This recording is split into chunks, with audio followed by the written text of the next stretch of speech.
வணக்கங்க. Praise the Lord. இயேசு கிறிஸ்துவின் இனிதான நாமத்தினாலே உங்கள் அனைவரையும் தென்றல் நிகழ்ச்சிக்கு வரவேற்கிறோம்.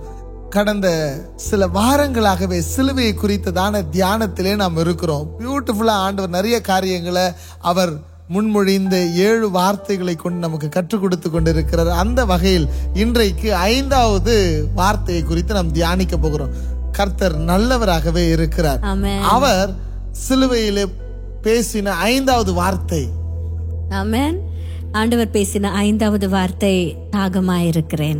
தாகமாயிருக்கிறேன். அந்த சிலுவைய அவர் சுமந்து கொல்கத்தா வரையில நடந்து வந்து கிட்டத்தட்ட 6 மணி நேரம் அந்த சிலுவையில தொங்குகிற ஒரு சூழ்நிலையில he was completely dehydrated. சுத்தமா அவருக்குள்ள சத்தே இல்லை. இவ்வளவு பாடுகள் எதற்காக தெரியுமா? உங்களுக்காகவும் எனக்காகவும் தான். அப்படியே ஆண்டவருக்கு இந்த சிலுவைக்காக நன்றி சொல்லி அவர் அப்படியே கொஞ்ச நேரம் பிரைஸ் பண்ணுவீங்களா? அப்பா, இத்தனை பாடுகள் பட்டது எனக்காக தான் ஆண்டவரே. இவ்வளவு பாரமான சிலுவை சுமந்தது எனக்காக தான் அப்பா. அப்பா, சிலுவை சுமந்த உருவம், சிந்தின ரத்தம் புரண்டோடுது நதி போல. your blood just flow like river. இன்றைக்கு அந்த ரத்தம் எல்லாம் எங்களுக்காக தானே ராஜா. அப்பா, உமக்கு நன்றி செலுத்துக்கிறோம். அப்பா, நல்ல வாய்களை திறந்து கர்த்தருக்கு நன்றி சொல்லுவீங்களா? ஆண்டவருக்கு சிலுவைக்காக நன்றி சொல்லுவீங்களா?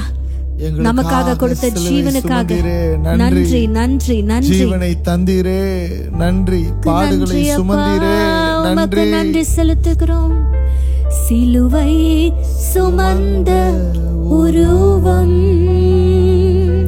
சிந்தின ரத்தம் புரண்டோடியே நதி போலவே பாய்கின்றதே.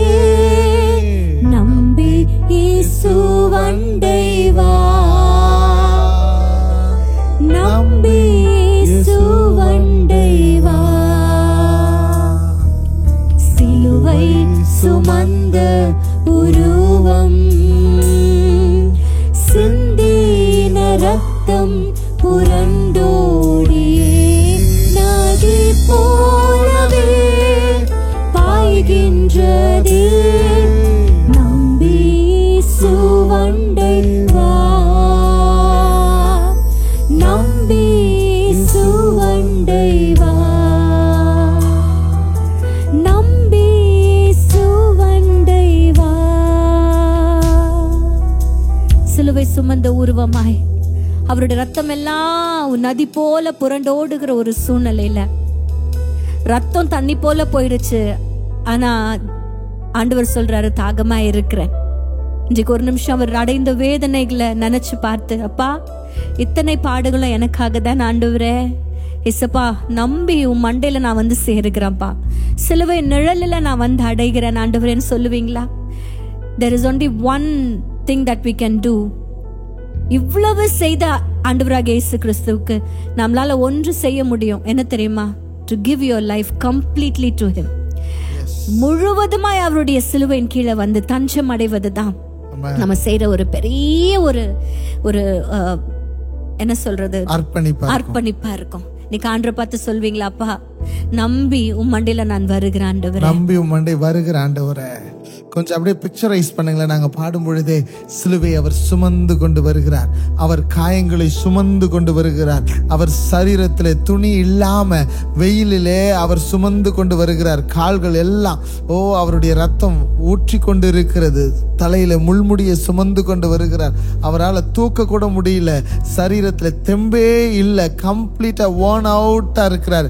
அவருடைய ஒரே எண்ணம் எல்லாமே, என் ஜனங்கள் மீட்கப்பட வேண்டும், என் ஜனங்கள் வாழ்வடையணும். இதுதான் அவருடைய சிந்தனையில ஓடிக்கொண்டு இருக்கிறது. But still he is carrying the cross. அவர் கைகளிலே ஆணிகள், கால்களிலே ஆணிகள், சிரசிலே முள்முடி. அவருக்கு மேல எழுதப்பட்டு இருக்கிறது, இவர் யூதருக்கு ராஜா. பார்க்கிறவர்கள் எல்லாம், நீ யூதருக்கு ராஜாவா? நீ அடிக்கப்பட்டு இருக்கிறாய், உன்னை நீயே காப்பாற்றிக்கொள், நீ எல்லாரையும் வாழ வைக்கிறியா என்ற கேள்வி அவங்க கேட்டுக்கொண்டு இருக்கிறாங்க. ஆனால் அவர் எல்லாவற்றையும் சகித்து கொண்டிருக்கிறார். இதை நினைவுல கொண்டு இந்த பாடலை பாடுவோமா? Thank you Lord. தாகமடைந்தோர் எல்லோருமே தாகத்தை தீர்க்க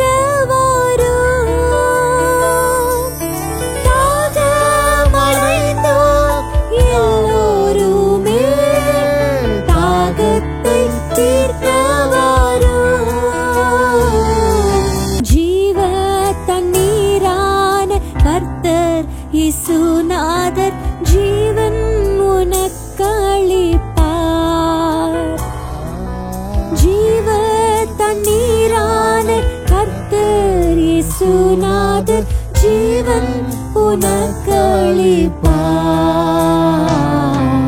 சிலுவை சுமந்த உருவம், சிந்தின ரத்தம் புரண்டோடியே நதி போலவே பாய்கின்றதே.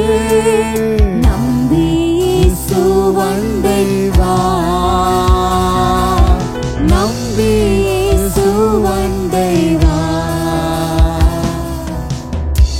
எனக்கு பின்னாடி நீங்க பார்த்துட்டு இருப்பீங்க இல்ல, ஜீவ தண்ணீர். அவரே ஜீவ நதி. He is the living water. Yes. ஜீவ தண்ணீராகிய இயேசு கிறிஸ்து ஜீவ தண்ணீரே அவர்தான். ஆமா. ஆனா அவர் சொன்ன வார்த்தை என்ன? 5வது வார்த்தை, நான் தாகமாய் இருக்கிறேன்.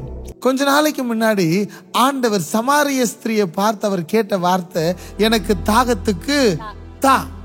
ஆனா அவர் தாகத்துக்கு தண்ணீரை குடித்தது போல அங்க நம்ம பார்க்கவே முடியல. அவர் சொல்லுகிறது, அவருடைய ஏக்கமெல்லாம் ஆத்துமாக்கள் மேல இருக்கிறது. இன்றைக்கு சிலுவையில எல்லாம் முடிய போகுது. It is going to be complete. அதற்கு முன்னாடி அவர் சொல்லுகிற வார்த்தை, தாகமாய் இருக்கிறேன். ஒருவேளை அந்த வார்த்தை யாரை பார்த்து சொன்னார்ன்றது நமக்கு தெரியல.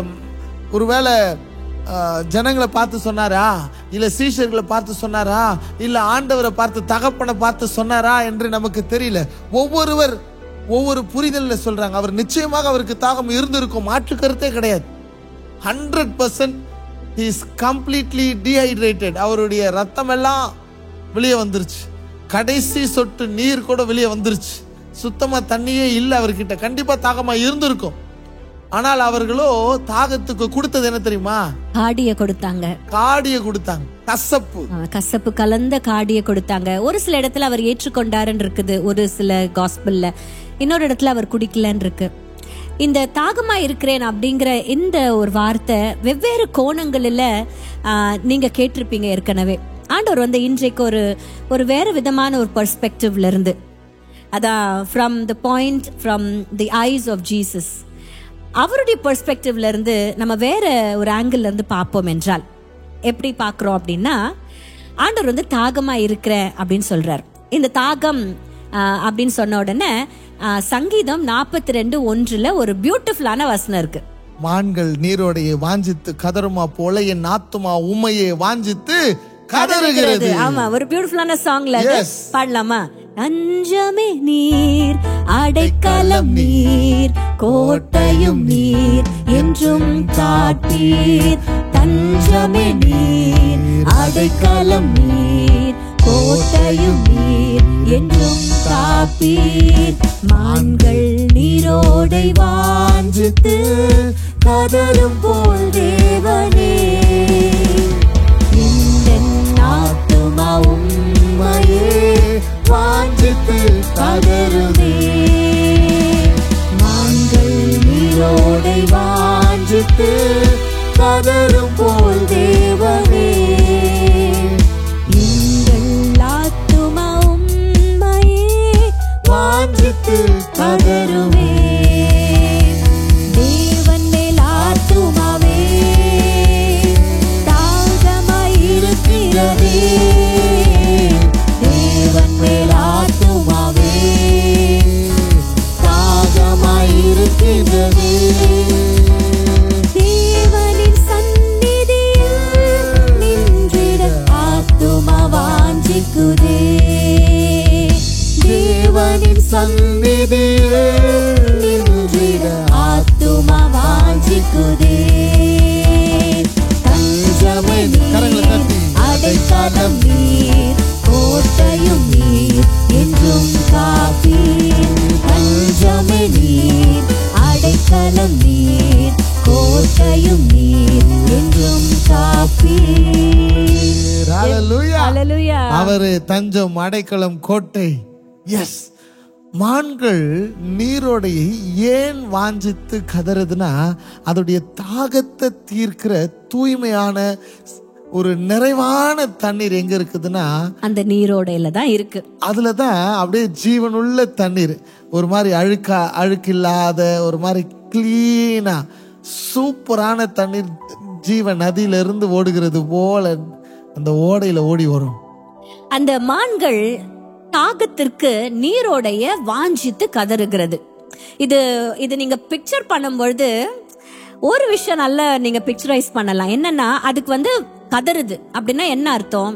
தண்ணி தவிக்குது, அதுக்கு தாகமா இருக்குது, தண்ணி குடிச்சே ஆகணும். அந்த தண்ணி எங்க இருக்குது? நீரோடையில இருக்குது. ஆனா ஒரு விஷயம் நல்ல, எங்க பக்கத்துல இப்ப என் பின்னாடியே இருக்கு தண்ணி. இவ்வளவு பக்கத்துல இருந்துச்சுன்னா ஈஸியா போய் குடிச்சிரும். அது கதற வேண்டிய அவசியம் இல்ல, அது தண்ணி தவிக்க வேண்டிய அவசியம் இல்ல.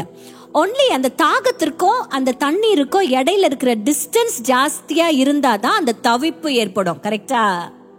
அப்போ ஒரு நிமிஷம் யோசிச்சு பாருங்களேன். இந்த மான்கள் எல்லாம் நீரோடைக்கு அப்படி கதறுகிறது அப்படின்னா ஒரு முக்கியமான விஷயம் நடக்குது. என்னன்னா, நீரோடை தூரத்துல இருக்கிறது, இல்லைன்னா நீரோடைக்கும் இந்த மான்களுக்கும் இடையில இடைவெளி நிறைய இருக்குன்னு அர்த்தம். இப்பதான் கொஞ்ச நேரத்துக்கு முன்னாடி லாஸ்ட் வீக் நம்ம கேட்டோம், என் தேவனே என் தேவனே ஏன் என்னை கைவிட்டீர். இப்போ கைவிடப்பட்ட நிலைமையில அடுத்த வார்த்தையை இயேசு பேசுகிறார். நம்ம இந்த வார்த்தையை திரும்பி பேசுறதுக்கு ஒரு வாரம் கேப் இருந்துச்சு, ஆனா ஆண்டவர் பேசுறதுக்கு ஒரு வாரம் கேப் இல்லை சார். இம்மிடியட்டாவே என் தேவனே என் தேவனே ஏன் என்னை கைவிட்டீர் அப்படின்னு சொன்ன இயேசு கிறிஸ்து அடுத்தபடியாக இந்த வார்த்தையை பேசுறாருன்னா, அவருடைய ஆத்துமா வாஞ்சித்தது பிதாவோடு கூட போயிடணும்ட்டு தான். ஹல்லேலூயா. ஏன்னா அவருக்கும் பிதாவுக்கும் இருக்கிற இடைவெளியை அவரால ஏற்றுக்கொள்ள முடியல. அதனால அவர் கதறுகிறார், அப்பா நான் தாகமா இருக்கிறேன். I want to come close to you. I want to come to you. Yes, I want to restore the relationship with you as son again. Yes. Yes. ஏன் தெரியுமா அந்த தேடல், ஏன் தெரியுமா அந்த ஏக்கம்? இவர் மேல தகப்பனிடத்துல போனாதான் பரிசுத்த ஆவியானவர் இந்த பூலோகத்துக்கு வர முடியும். அவர் ஜீவ தண்ணீராய் பரிசுத்த ஆவியானவர் வெளிப்பட்டால் மாத்திரமே அந்த ஜீவ தண்ணீரை பருகுகிற யாவரும் தேவனிடத்திலே கூட்டி சேர்க்க முடியும். ஆமென். நல்லா தெரிஞ்சுக்கோங்க, 33.5 years Jesus was living on this earth. அப்படினா he was away from the Father. Yes. Physically சொல்றேன். Physically, but he was always connected to him. Always connected to the Father தான். ஆனா வசனம் தெளிவாய் சொல்லுகிறது, பிதாவோடு கூட இருப்பது சமமா இருப்பத கொள்ளையாடின பொருளா எண்ணாம தான் அவர் எல்லாத்தையும் விட்டுட்டு திரும்பி வந்தார். Now that he has finished everything. ஏன்னா அடுத்து வருகிற வசனங்கள் எல்லாமே பாத்தீங்கன்னா முடிந்தது ஒப்புவிக்கிறேன். இப்போ என்னன்னா, he is getting ready to meet the Father. அவர் ரெடி ஆகுறாரு தகப்பனிடத்துல போயிட்டு, தகப்பன் தனக்கென்று வைத்திருக்கிற அந்த வலது பாரிசத்தில் அவர் வீற்றிருக்கும்படியாக, ஆமா. அப்ப அந்த தாகம் தேவ சன்னதியில போகணும் அப்படிங்கிற தாகம் அப்படிங்கறதா இந்த கோணத்துல இருந்து தான் நாங்க பார்த்தோம். ஏன்னா நம்ம இப்ப பாடணும், தேவன் மேல் ஆத்துமாவே தாகமா இருக்கிறதே, தேவனின் சன்னதியில் நின்றிட ஆத்துமா வாஞ்சிக்குதே. அவருடைய சன்னதியில நிற்கும்படியாக தாவீது ராஜாக்கு ஒரு ஏக்கம். எப்போ நாப்பா அப்பாவும் சந்நிதியில் எப்போ நான் வந்து நிற்பேன், அப்பாவும் சந்நிதியில் எப்போ நான் வந்து நிற்பேன், திருமுகம் கண்டு நான் திருப்தியில் மூழ்குவேன், உம் திருமுகம் கண்டு நான் திருப்தியில் மூழ்குவேன். ஒரு தகப்பன் அப்பாக்கு இருக்கிற உறவு, எப்பப்பா உங்க முகத்தை நான் பாப்பேன், அந்த தாகம் அவருக்குள்ள இருந்ததாக இந்த நாளில் நாங்க ஃபீல் பண்றோம். இதே தாகம் நமக்கும் இருக்கணும். அப்பா உங்க சந்நிதியில நான் வந்து சேரணும் அப்பா. ஐ வாண்ட், எனக்கு அந்த பரிசுத்த ஸ்தலத்துல அந்த உன்னதங்களில நான் வந்து உங்களை முகமுகமா பார்க்கணும்ப்பா. நான் எப்போ உங்க சன்னதியில வந்து நிப்பேன்ப்பா அப்படிங்கிற அந்த வாஞ்ச, அந்த தாகம் கிறிஸ்தவர்களாகிய நம்ம ஒவ்வொருத்தருக்குள்ளயும் காணப்படணும். இதெல்லாம் உணர்ந்ததுனாலதான் ஃபாதர் பாடுறாரு, உம்மோடு இருக்கணுமே ஐயா உம்மை போல் மாறணுமே, உம்மோடு இருக்கணுமே ஐயா, உம்மை போல் மாறணுமே. ஆமென், ஆமென். எஸ். இப்போ ஆண்டவர் அவருடைய சமூகத்துக்கு போக அந்த தாகம் அப்படின்னு நீங்க அழகா சொன்னீங்க. அவர் தகப்பனிடத்துல போகும்படியாக தாகமா இருக்கிறாருன்ட்டு நம்ம அண்டர்ஸ்டாண்ட் பண்றோம்னா, அந்த அண்டர்ஸ்டாண்டிங்ல நல்லா புரிஞ்சுக்க வேண்டிய விஷயம் என்ன தெரியுமா? அவர் அங்க போனதுனாலதான் பரிசுத்த ஆவியானவர் நமக்கு அருளப்பட்டு இருக்கிறார். எப்படி தெரியுமா? உடனிருப்பவராக. எப்படி தெரியுமா? பலப்படுத்துகிறவராக. எப்படி தெரியுமா? கண்டித்து உணர்த்துகிறவராக. பலவீனங்களிலே உதவி செய்கிறவராக. வாக்கு கடங்கா பெருமூச்சுகளோடு விண்ணப்பம் செய்கிறவராக. துணையாளராக பரிசுத்த ஆவியானவர் நமக்கு இருக்கணும். ஆண்டவர் தெளிவா சொன்னார், நான் போறேன் அப்பா கிட்ட. ஆமா, என் தகப்பன் இடத்துக்கு நான் போகிறேன். ஆமா, நான் போனாதான் உங்களுக்கு பரிசுத்த ஆவியானவரை என்னால கொடுக்க முடியும். பிதாவானவர் தருவார். சோ இன்றைக்கு ஆண்டவர் அந்த தாகம் அவருக்குள்ள இருந்ததா அப்பா கிட்ட போகணும்ட்டு, அதனுடைய விளைவு பரிசுத்த ஆவியானவர். அப்பா கிட்ட போகணும்ன்ற தாகத்தை அப்பா நிறைவேற்றிட்டார். ஜனங்களிடத்துல தாகம் அப்படின்ற புரிதலை நம்ம பார்த்தோம்னா, ஜனங்க அவருக்கு என்ன கொடுத்தாங்க? காடியை தான் கொடுத்தாங்க. இன்னைக்கு அப்பா நிறைவேற்றிட்டார். நீங்க உங்களை பார்த்து ஆண்டவர் தாகமா இருக்கிறேன் என்று சொன்னார்னா என்ன கொடுக்க போறீங்க? What you going to give? உங்களை நீங்க கொடுத்து பாருங்க.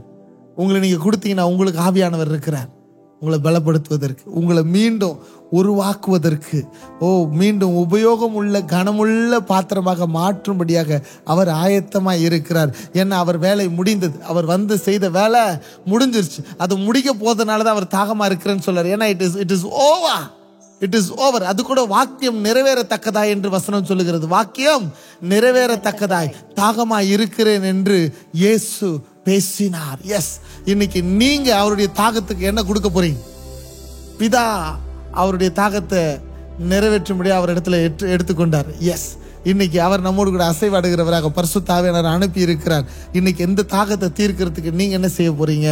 நம்ம என்ன செய்ய போறோம்? அவருடைய தாகத்தை தீர்க்கிறவர்களாய் நாம் இருக்க வேண்டும். அவருடைய தாகம் உண்மையிலே நம்ம சாட்சியுள்ள ஒரு வாழ்க்கையை வாழணும். ஆவியானவருடைய உதவியோடு சாட்சியாய் வாழணும். அவருக்காக வாழணும். இதுதான் அவருடைய தாகம். அவர் தாகமா இருந்ததுனால அப்பா கிட்ட போனாரு.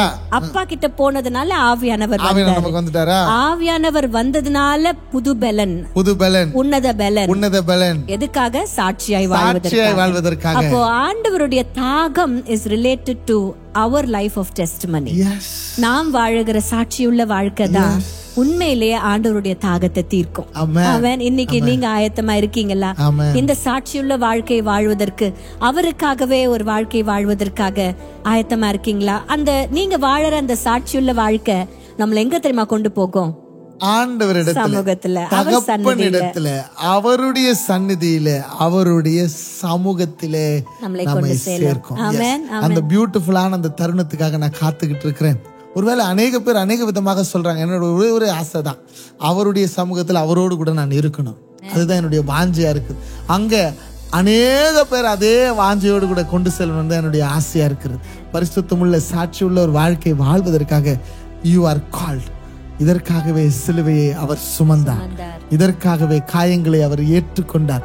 இதற்காகவே எல்லா கசப்பான சூழ்நிலைகளையும் அவர் கடந்து வந்தார். For you to receive this blessing of salvation. Amen. இன்றைக்கு ஒரு தாகம் ஏற்படட்டும். அப்பாவை போய் பார்க்கணுங்க, உங்களை பார்க்கணும். ஆமென். அப்பாவை பார்க்கணும், உமக்காக ஒரு வாழ்க்கை வாழணும், சாட்சியா வாழணும். ஆமென். ஏசப்பாவை முகமுகமா பார்க்கணும், நமக்காக இவ்வளவு செய்த தெய்வத்தை நம்ம பார்க்கணும். ஆண்டவரே, எப்படி ஆண்டவரே இதெல்லாம் செஞ்சீங்க, எப்படி சகிச்சுக்கிட்டீங்க அப்படின்னு கதையா பேசணும். இதெல்லாம் ஆசை, இதெல்லாம் நடக்கும் நம்ம பரலோக ராஜ்யம் போகும் பொழுது. ஆண்டவரை முகமுகமாய் பார்த்து அவரோடு கூட யுக யுகமாய் நம்ம வாழ போறோம். ஆமென். நமக்குள்ள ஒரு தாகம் ஏற்படட்டும். அந்த விட்னஸ் லைஃப்காக ஒரு தாகம். அப்பாவும் சந்நிதியில் எப்போ நான் வந்து நிற்பேன், அப்பாவும் சந்நிதியில் எப்போ நான் வந்து நிற்பேன், திருமுகம் கண்ட கண்டு நான் திருப்தியில் மூழ்குவேன். உம் திருமுகம் கண்டு நான் திருப்தியில் மூழ்குவேன். நீங்க போதும் ஏசப்பா, உங்க சமூகம் எனக்கப்பா. நீங்க போதும் ஏசப்பா, உங்க சமூகம் எனக்கப்பா. Bless பண்ணுங்க ஜெசிமா ஜனங்க. ஆமென் ஆமென். இன்றைக்கு ஆண்டவர் தாகமா இருக்கிறேன் என்று சொன்ன அந்த வார்த்தையை ஒரு நியூ இன்சைட் குள்ள நம்ம போனோம். ஆண்டவருக்கும் ஜீசஸ்க்கும் இருக்கிற அந்த இடைவெளியில அவருடைய அந்த கதறல் தான் இந்த தாகமா இருக்கிறேன்ப்பா. I want to come to you, I want to come to your presence. அந்த யூஸ்வலா சொல்லுவாங்கல்ல ஹோம் சிக் ஆகும் அப்படின்னு சொல்லுவாங்கல்ல, அந்த மாதிரி ஒரு ஹோம் சிக். திருப்பியும் போயிடணும் பிதாவின் இடத்துல, பரலோக ராஜ்யத்திற்கு போகணும். ஏன்னா அவர் வந்தது எல்லாமே நிறைவேற்றி முடிச்சிட்டார். He has completed everything. எல்லாம் முடிந்ததுன்னு சொல்லிட்டு எல்லாத்தையும் ஆண்டவர்கிட்ட ஒப்பு கொடுத்துட்டு தான் ஆண்டவராக இயேசு கிறிஸ்து போனதை நம்ம பார்க்கிறோம். இன்றைக்கு இயேசு கிறிஸ்துவுக்குள்ள இருந்த தாகம் நமக்குள்ளே இருக்கணும். அப்பாவை போய் பார்க்கணும், பரலோக ராஜ்யத்தை போய் பார்க்கணும். அப்படி ஆண்டவரை பார்த்து நீங்க கேட்பீங்களா? இயேசப்பா, ஆண்டவரே இயேசப்பா, எங்கள் கண்களை நாங்கள் ஏறெடுக்கிறோம் ராஜா. கண்களை ஏறெடுக்கிறோம். வானத்தையும் பூமியும் உண்டாக்கின கர்த்தரிடத்துல இருந்து எங்களுக்கு ஒத்தாசை வரும். அப்பா, எங்களுக்கு ஒத்தாசை வரும் பர்வதங்களுக்கு நேராய், உன்னதங்களுக்கு நேராய் எங்கள் கண்களை நாங்கள் ஏறெடுக்கிறோம். அப்பா, பரலோகத்துல வாசமா இருக்கிறவருக்கு நேரே எங்கள் கண்களை நாங்கள் ஏறெடுக்கிறோம். We fix our eyes upon you. We fix our eyes upon the heavenly kingdom. We fix our eyes upon the Father. எங்க ஏக்கம் எல்லாம் தாகம் எல்லாம் அப்பா சன்னதியில போய் நிக்கணும். அந்த புதிய எருசலேம் பட்டணத்திற்குள்ள நுழையணும். அந்த புதிய வானம் புதிய பூமிக்குள்ள நாங்க இருக்கணும். அங்க ஜீவ தண்ணீர், பளிங்கு போல இருக்கிற ஜீவ தண்ணீர் ஆண்டவருடைய சிங்காசனத்துல இருந்து பாய்ந்து வரும் பாத்தீங்களா? அதுல போய் பார்க்கணும். அந்த விருட்சங்கள் எல்லாம் பார்க்கணும், கனி தருகிற மரங்கள் எல்லாம் பார்க்கணும். அங்க சூரியன் இல்ல, சந்திரன் இல்ல, கர்த்தரே வெளிச்சமா இருக்கிறார். அதை பார்க்கணும். அப்ப எந்த ஜீவ விருட்சத்தை எங்களால பார்க்க முடியலையோ அந்த ஜீவ விருட்சத்தை அங்க போய் நாங்க பார்க்கணும். யுக யுகமாய் ஆண்டவரோடு கூட இருக்கணும். அப்பா, இந்த தாகத்தினால எங்க ஒவ்வொருத்தரையும் நிரப்புவீராக. ஆண்டவரை பார்த்து கேட்பீங்களா? இந்த தாகத்தால எங்களை நிரப்புங்க ஆண்டவரே. அப்பா, தாகம் ஏற்படட்டும் அப்பா. தவிக்கிறோம் ஆண்டவரே. அப்பா, உமக்காக ஒரு தவிப்பு, உமக்காக ஒரு தாகம் உண்டாகட்டும் ஆண்டவரே. உமை ஸ்தோத்திரிக்கிறப்பா, உமை துதிக்கிற ராஜா. வறண்ட நிலம் தவிப்பது போல், வறண்ட நிலம் தவிப்பது போல், என் ஆத்மா உமக்காக ஒவ்வொரு நாளும் ஏங்கி ஏங்கி தவிக்கின்றதையா, ஏங்கி ஏங்கி தவிக்கின்றதையா. இந்த தாகத்தினால் என் ஜனங்களை நிரப்பி ஆண்டவரே உம்முடைய சமூகத்திலே உம்மை முகமுகமாய் காண்கிற அந்த வாஞ்சை, எப்படி மான்கள் நீரோடையை காண வாஞ்சிக்குது அப்படி எங்கள் ஆத்மா உம்மை காண வாஞ்சிக்கட்டும். ஓ, நீர் பிதாவின் சமூகத்துக்கு போக வாஞ்சியாய் இருந்தது போல ஆண்டவரே பரிசுத்த ஆவியானவரை எங்களை பலப்படுத்துவதற்கு அனுப்புவதற்கு வாஞ்சியாய் இருந்தது போல ஆண்டவரே உம்மிடம் வரவும் பரிசுத்த ஆவியானவரை சுதந்தரிக்கவும் வாஞ்சையை தாகத்தை என் ஜனங்க பெற்றுக்கொண்டதுக்காக ஸ்தோத்திரம். In the name of Jesus என் ஜனங்களை ஆசீர்வதிக்கிறேன். தாகமுள்ளவர்களாய் தாகத்தை தீர்க்கிறவர்களாய் இருக்க உதவி செய் இயேசுவின் நாமத்தில் பிதாவே. ஆமென் ஆமென் ஆமென் ஆமென். Thank you very much. நீங்க தொடர்ந்து இந்த நிகழ்ச்சியை பார்த்து கொண்டிருக்கிறீங்க. உங்களை மனதார நாங்கள் வாழ்த்துகிறோம். If you are blessed by this program, இந்த ப்ரோக்ராம் எங்களுக்கு மிகவும் பிரயோஜனம் உள்ளதா இருக்கிறது. அநேக சாட்சிகள் இருக்கிறது உங்களிடத்துல சொல்லணும்னு நீங்க நினைச்சீங்கன்னா கீழே கொடுக்கப்பட்டிருக்கிற எண்களிலே எங்களை அன்போடு கூட தொடர்பு கொள்ளவும். If you want to sponsor இந்த ப்ரோக்ராமை எங்களுடைய காணிக்கைகள் மூலமாக நாங்கள் தாங்க விரும்புகிறோம், உங்களை ஆதரிக்க விரும்புகிறோம் என்று நீங்க ஆசைப்பட்டீங்கன்னா கீழே கொடுக்கப்பட்டிருக்கிற எண்களிலே எங்களை தொடர்பு கொள்ளுங்க. God bless you.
துதி.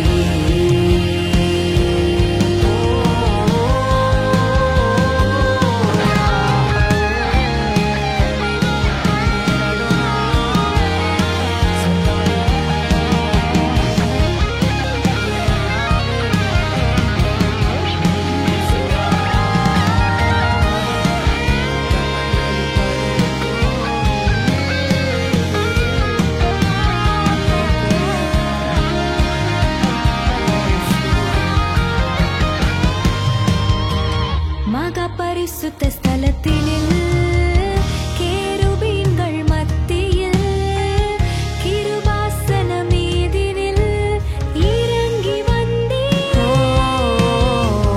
மகா பரிசுத்த ஸ்தலத்தினில் கேருபீன்கள் மத்தியில் கிருபாசன மீதினில் இறங்கி